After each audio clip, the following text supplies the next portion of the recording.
Bienvenue sur mygolfmedia.com. Je suis ici à Massanes, à côté du directeur. Bonjour Julien. Bonjour Laurent. Est-ce que tu peux nous dire quelques mots sur toi? Eh bien, je suis en place à la direction du golf de Massanes depuis 2 ans maintenant, où le golf a été racheté par le groupe Eoden. Et avant ça, je suis passé par les golfs de Maison Blanche, Orléans-Limoers et le golf de Courson également, avant d'arriver ici, dans le soleil du sud. Et donc à Massanes. Écoute Julien, j'ai eu envie de te faire parler d'un trou en particulier du golfe de Massanes, le trou numéro 14, 1 par 5. Tu peux nous rappeler sa longueur et ses spécificités? Alors effectivement, le trou numéro 14 à Massanes, c'est le trou signature, un parcours dessiné par Ronald Frym en 88. Donc on est sur un par 5, attaquable en 2, mais avec quelques spécificités qu'on va pouvoir voir ensemble.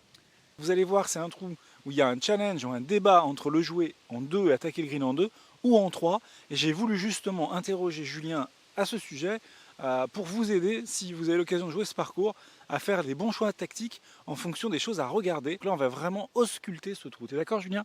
Tout à fait, c'est parti Laurent.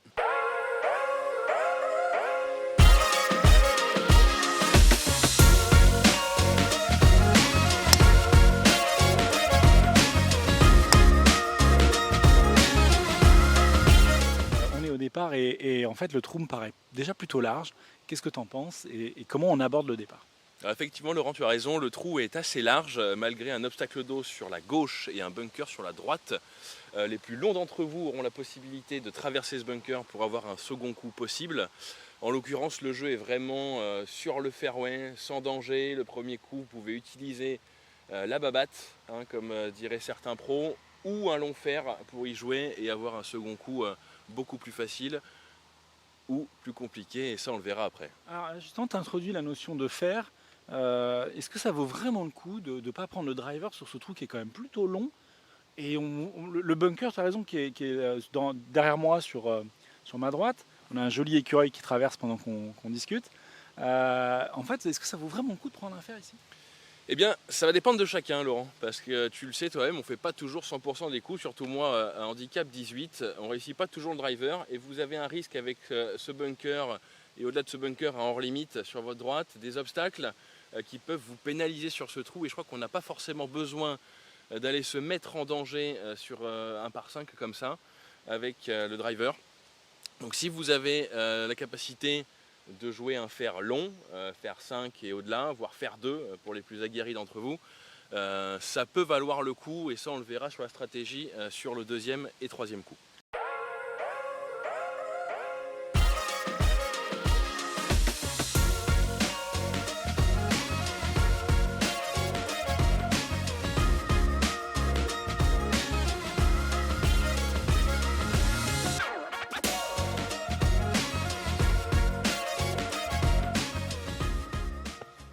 Alors Julien, voilà, on est dans la situation que j'espérais, c'est-à-dire après un drive qui a fait à peu près quoi, 200, 220 mètres? Oui, 220 mètres, c'est ça, oui, avec vent contre.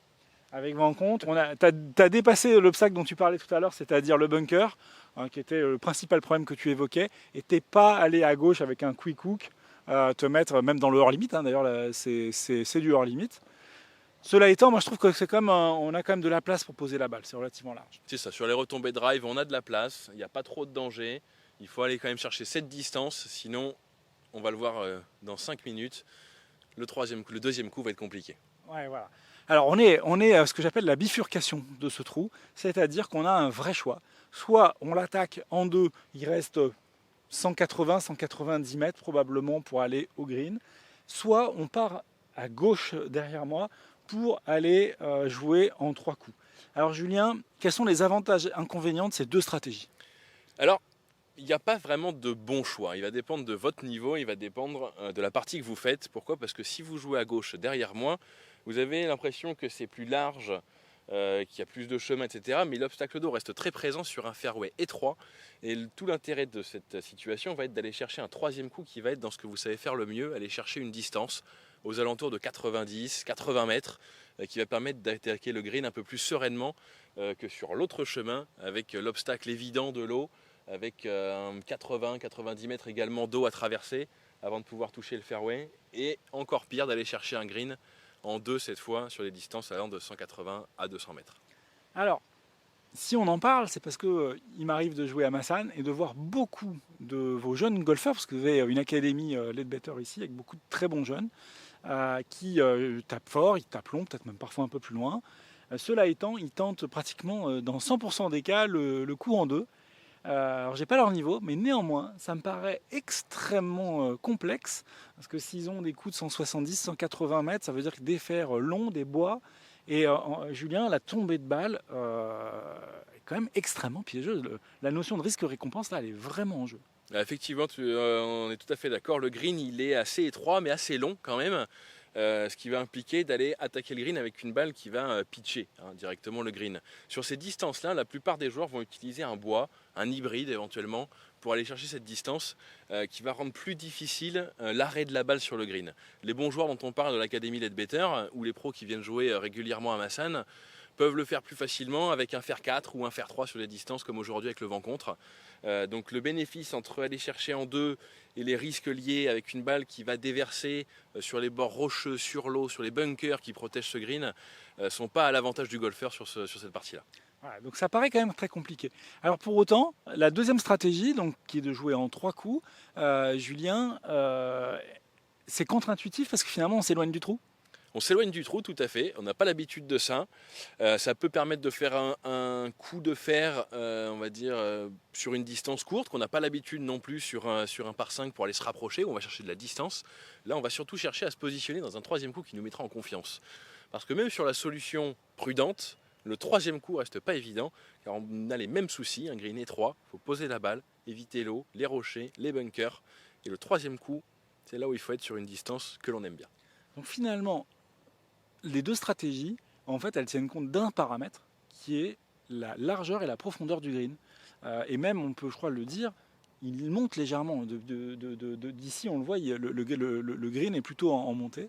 Donc la vraie stratégie, elle est dictée finalement par votre capacité par rapport à ce green, c'est ça? C'est ça, tout à fait. Il faut arriver à aller se positionner, chercher le green, le milieu de green en général, on ne va pas aller chercher le drapeau. On a cette petite notion de hauteur, on doit être surélevé entre 2 et 5 mètres maximum par rapport au point où on est actuellement. Donc il y a cette distance à aller chercher. L'eau fait toujours peur aux golfeurs, on est pas l'eau, pas l'eau, pas l'eau. Là en l'occurrence elle est très présente. On a combien? Il y a bien 100 mètres d'eau à passer là? Là oui on est sur du 80-90 mètres selon le point de notre point, là on est à 90 mètres à passer pour atteindre la partie fairway qui va être de l'autre côté du mât. Mais tout l'intérêt d'aller attaquer sur cette distance là c'est de le jouer en 2 et non pas en 3. Allez Julien, on va te laisser déjà nous faire peut-être la stratégie en 3 et puis on reviendra ici faire la stratégie en 2. Donc voilà, Julien a choisi un fer 9 pour aller sur son deuxième coup, un lay-up. Il vise une zone qui lui laissera 80 mètres sur le troisième coup. Et d'ailleurs, on va aller l'interroger là-dessus. Il se positionne vraiment à gauche, il s'éloigne vraiment du trou pour éviter de mettre l'eau en jeu. Donc là, tu avais une intention, on voit vraiment que tu as joué à gauche. C'est vraiment contre-intuitif, tu t'es éloigné de l'eau. Complètement, parce que si je ne vais pas chercher cette sécurité à gauche, le fairway va redescendre vers l'obstacle d'eau. Et c'est ce que je veux éviter. Je veux garder du fairway, je veux garder un bon lie, un bon positionnement de mes pieds pour être serein sur l'attaque du troisième coup. Alors ça, c'est vraiment très intéressant, parce que tu nous dis plusieurs choses. Ça veut dire que tu veux avoir les pieds à plat. Donc ça veut dire que tu prends en compte le fait que le fairway descend vers l'obstacle d'eau. Et tu nous parles de sécurité en te mettant le plus loin possible de l'eau. Donc on est vraiment dans quelque chose de contre-intuitif. C'est très intéressant. C'est-à-dire que tu connais bien finalement le trou.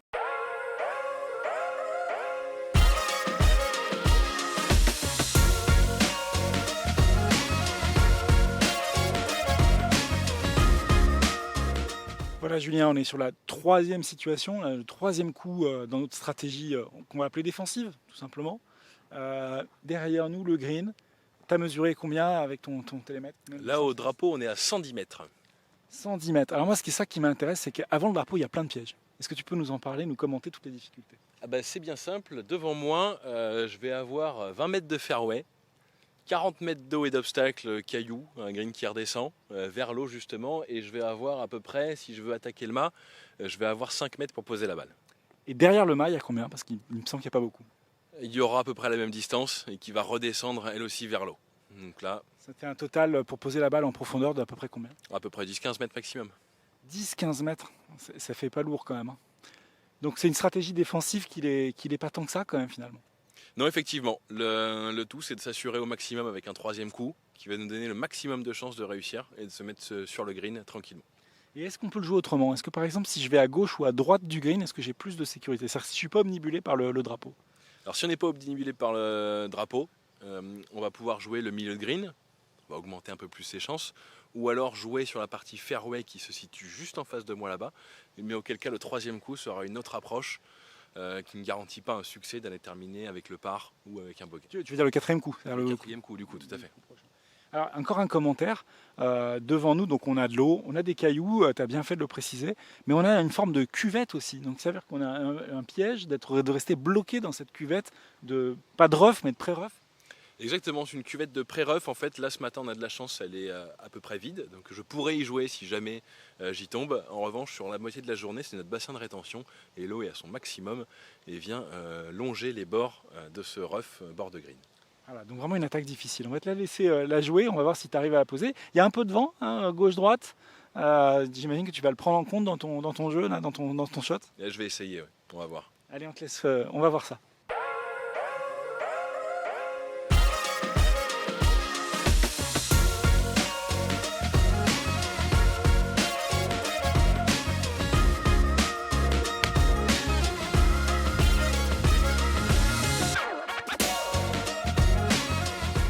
Alors Julien, satisfait de ce coup, je le vois pas là, j'avoue que de loin j'ai pas vu la tombée de balle, donc tu vas nous la commenter.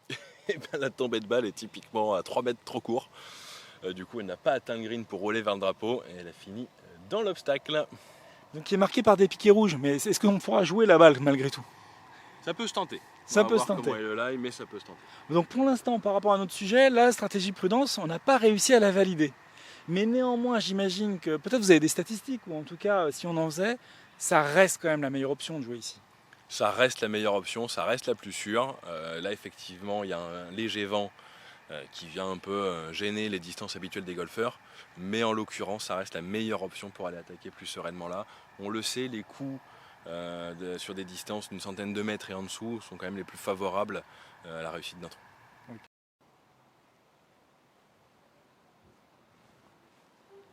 Donc là, Julien est sur la stratégie en 3 coups, mais malheureusement, le troisième coup est arrivé légèrement avant le green, avant le pré-green même, et dans le rough. Les piquets sont rouges, mais le coup est jouable. Il va le tenter pour voir s'il arrive à poser la balle en 4 sur le green.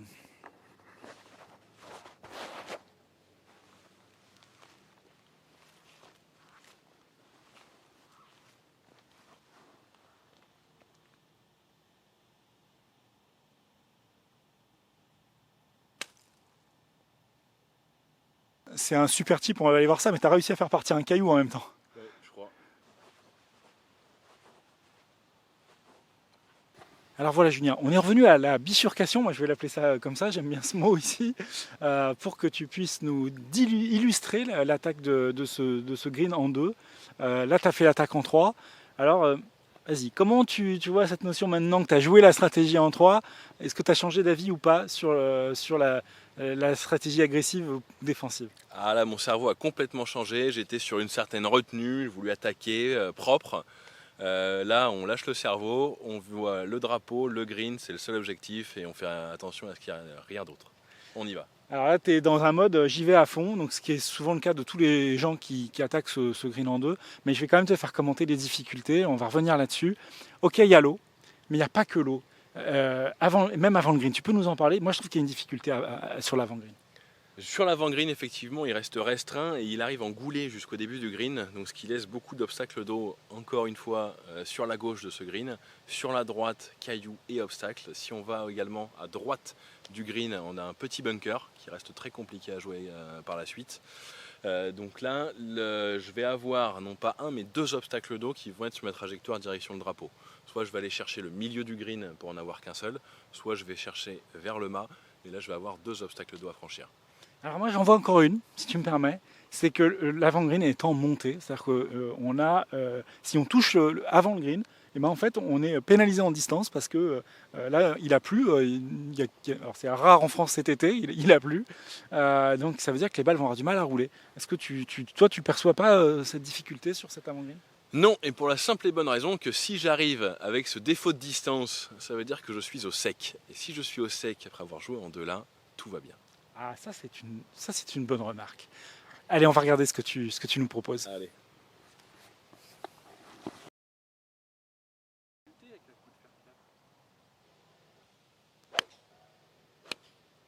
Alors Julien, voilà, ça c'est le résultat ici de ton attaque en 2 de ce trou numéro 14. Tu n'es pas sur le green, malheureusement. Mais bon, on est ici pour faire de l'authenticité. Hein. Tu as joué le jeu et je t'en remercie de manière tout à fait honnête. Donc ça prouve que l'attaque de green en 2, elle est quand même hyper compliquée. Tu avais vent contre, plus de 180 mètres, je le rappelle. Et donc là, on a raté le green de quoi? Quarantaine de mètres, un petit peu. Oui, à peu près. Une quarantaine de mètres et le drapeau encore un peu plus. Donc là, tu es dans une situation finalement qui est quand même correcte parce que tu n'es pas dans l'eau. Toi, comment tu vois cette situation, cette analyse? Finalement, là, tu as un coup qui est finalement assez abordable, non? Et là exactement, donc j'ai pris un risque d'aller chercher ce green en 2. J'ai eu la chance que ma balle soit quand même au sec. Donc je suis dans le rough, j'ai pas forcément un bon lie, mais je vois de l'eau tout autour de moi. J'ai les pieds, je peux jouer ma balle. J'ai un green qui est entièrement jouable. J'ai pas d'obstacle entre ma balle et le drapeau. Donc ça reste, je suis quand même assez content de ce coup-là. Voilà. Alors néanmoins, j'ai l'impression qu'il y a quand même un coup plus qu'un autre à faire. Parce que, sans faire le suspense, entre la balle lobée et la balle roulée, là, faire rouler la balle, tu as quand même vachement de petites buts. C'est intéressant que tu nous en parles. Parce que c'est la difficulté de ce trou. L'attaque de green est quand même très très bien défendue finalement. Et effectivement, donc là, ça va nous obliger à jouer un coup un peu plus lobé. Parce que sur tout le chemin, je vais avoir différentes pentes qui vont faire des petites vagues comme ça, une légère montée avant le début du green qui va empêcher ma balle d'avoir une approche classique, rouler, faire 7 ou faire 9. Donc je vais prendre le choix, souvent contesté par les pros, d'aller lober une balle plus que de la faire rouler. Mais au vu de ce que j'ai devant moi, on le verra peut-être moins bien à la caméra, Laurent, mais je vais aller lober ma balle pour aller la déposer sur le green en toute sécurité. Il y a un dernier élément, c'est le vent. Regarde, le drapeau bouge pas mal. Donc par rapport à ta balle lobée, même si la distance c'est quoi, 40 mètres plus 10 mètres, 10, 15, peut-être 20 mètres de green, 60 mètres. Là, ça va quand même, le vent va quand même rentrer en ligne de compte. Exactement, c'est pour ça que je vais pas non plus, je vais essayer de pas trop la lever, de la garder assez tendue. Je pourrais pas mettre d'effet particulier parce que je suis dans le rough et je suis 18 d'handicap, donc c'est un peu plus compliqué pour moi, forcément. Mais je vais aller garder une balle un peu plus tendue pour aller la mettre sur le green et espérer qu'elle roule sur le green en direction du mât. Bonne remarque. Allez, on te laisse faire.